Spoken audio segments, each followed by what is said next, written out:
the part he knows that he can. Yeah, but I think, he did meet with he knew the president very well, and I thought that one of the things that was very good about him was that he was a reflection of the president.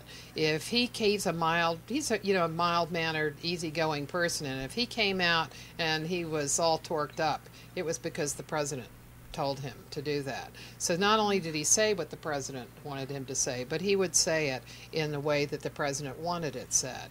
And that was because he knew him well. So and that was the thing that I think Tony Snow didn't know him so well, so he was not able to do that. Do you think if you see the press secretary soon enough after he's been with the president, you can get a reflection in his demeanor of how it's gone down? Well, if you're a reporter who has written a story that the president is upset about, and you see the press secretary shortly afterwards, yeah. Okay. I think body so. language means a lot in the press secretary business. But back to your meetings. There's the senior staff meeting after the meeting of principals, we'll say, with the chief of staff, and the chief of staff is very involved in publicity. And then you have the senior staff meeting, and in a way, one of the most crucial officials is the press secretary, because the press secretary talks about what he's going to say and asks people if that reflects what they want said. And then he tells them also what issues have come up overnight and what their ideas are about it. And then he meets with individual staff members at the end. And then after that, there's a communications meeting. Yeah. And so the communications people, including ones from the vice president's office and from the first lady's office and from some of the other offices like OMB. What is this, about 3 hours of meetings before the 9:30 meeting? You have a lot of, yes, you do have a lot of meetings. But coordination is particularly important in this administration because they want to make sure that the Department of Defense is saying the same thing that the White House is saying. Well, this is a perfect way to ask you, and before we bring Carl up, to just explain these four phrases that are, could be hammered into stone in Washington. On the record, off the record, background, deep background.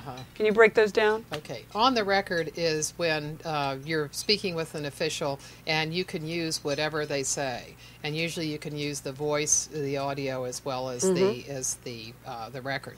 Exactly the transcript of what was said. For example, press conferences since December of 1953, early in the Eisenhower administration, have been on the record. And that meant there was a transcript that was put together very soon afterwards and publicly released.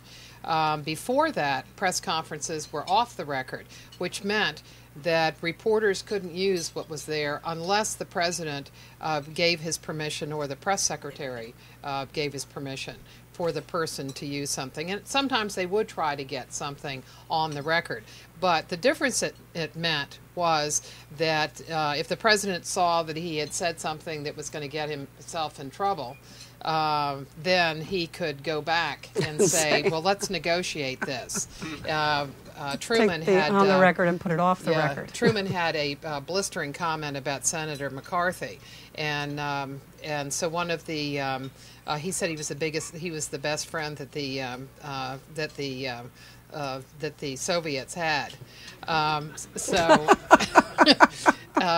So one I'd like to not say that. So please. One of the reporters said, "Boy, is that going to be on page one?" And so he then said, let's discuss this.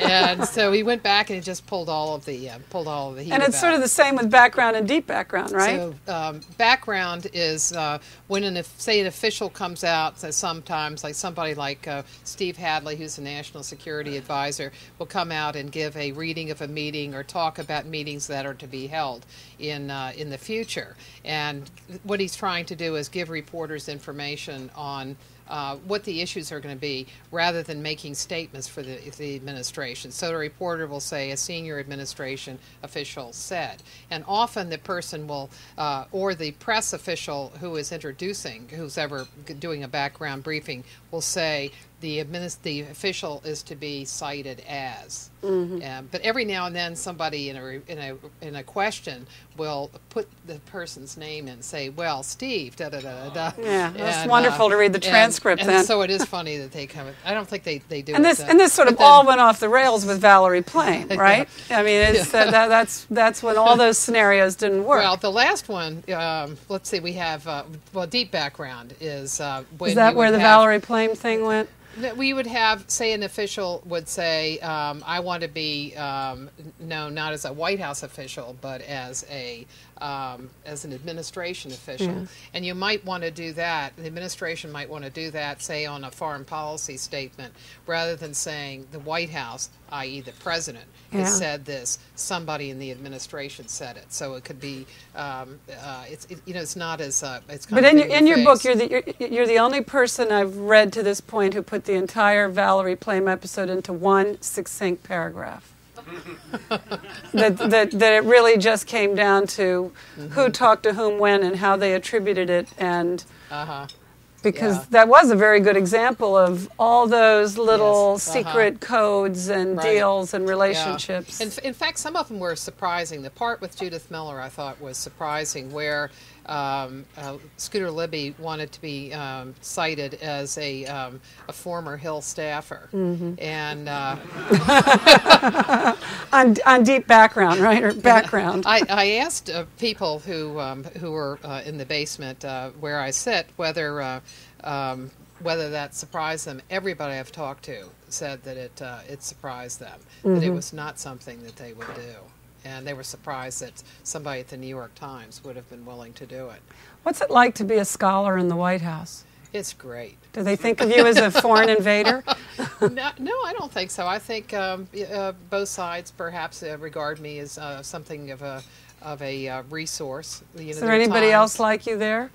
No, I didn't think so. I think there are times when information is useful, because I tally up a lot of things like press conferences, and if I'm giving reporters information, like a lot of reporters have asked me for press conference figures, like how's he doing, how many has he had as opposed to Clinton at a particular time period, and so I've gotten used to pulling those sorts of figures together, and I would give them to the White House as well, because I think if I'm going to give them to reporters, why blindside the White House? And I think people there found it useful to have.